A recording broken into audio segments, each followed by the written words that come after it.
S'ha inaugurat el Museu de l'Empordà de Figueres Fernsehen. Com podem imaginar-nos un lloc sense ser-hi?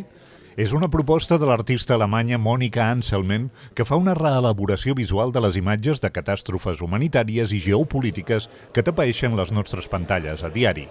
El seu treball fotogràfic interroga sobre com ens arriben aquestes imatges i com influeixen en la nostra manera d'entendre el món.